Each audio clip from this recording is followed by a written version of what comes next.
বাবু, হ্যাঁ বলো। বলছি আজকে কিছু অতিথি আসবে, কালো ছেলের মতন থাকবে, মোবাইল ঘাটবি না কিন্তু, আমি বলে দিচ্ছি। হ্যাঁ, 6.5 hours later. আসুন আসুন আসুন, বসুন বলছি বসুন। বাবু কোথায় আছে? আমার ছেলে প্রচুর ভালো, প্রচুর কম খায়। মা, তুমি যে সকালে বললে না আমাকে তুই ফ্রিজ খালি করে দিস শুধু।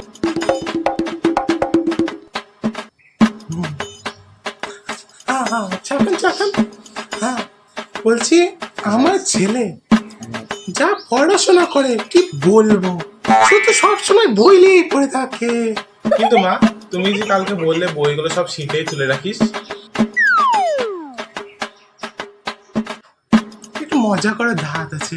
হ্যাঁ ঠিক আছে, আমার ছেলে সব এত ভালো কি বলবো, পাড়ায় সবাই নাম করে, কি আর বলি ছেলে ব্যাপারে। তাহলে পরশু দিন শিপের কাকিমা কেন বললো তাদের কাছে আমগুলো চুরি করেছিস, নালিশ করতেছিল না তোমার কাছে?